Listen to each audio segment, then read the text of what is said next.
Hello, friends. Welcome back. So this is going to start off the first lab in the series.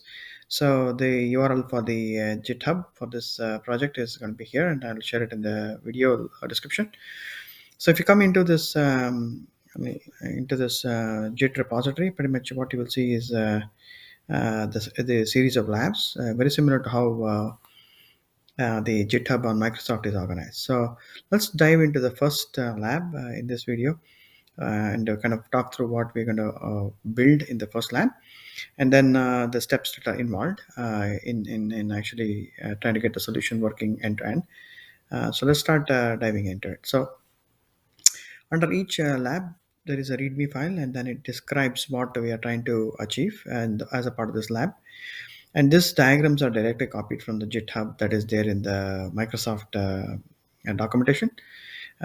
So if you see this first lab, the idea is to actually kind of showcase what we can do with Azure application services. So app services are managed platform that is given by Azure, and we can create what is known as an app service plan. And based on the plan, you get different features.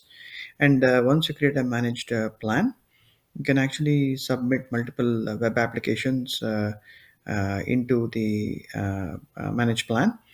And in this particular lab, what we are trying to do is we are trying to do two web applications. One is almost like a front-end Spring Boot time leaf application that allows you to take the image files from your local laptop and actually publish that through an upload, multi-part upload. So that's the first application.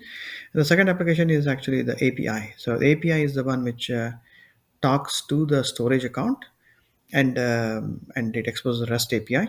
And the front end web application is going to fire the REST API call, passing the multi-form upload to the API layer. The API layer is actually going to store that data into the container inside a blob storage account that we will create, right?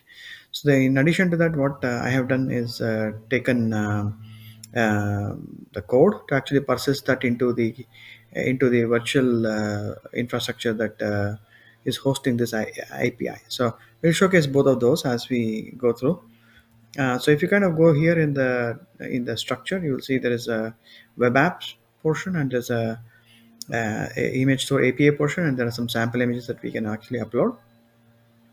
So if you open up the web app, this will also give you like all the steps that you need to take one by one to create the individual artifacts required for the lab.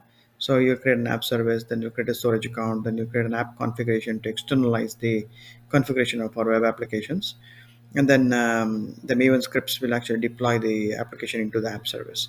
So all those steps are documented, plus also the screenshots to kind of show you how you would see it in Azure if you were to follow the tutorial and deploy it. If you don't want to do it, you can just review the code and kind of go through the screenshots to show how it will look end to end. So, so welcome back, and hopefully we can kind of demo this in a more live fashion, and we'll get some value out of it. Talk to you soon.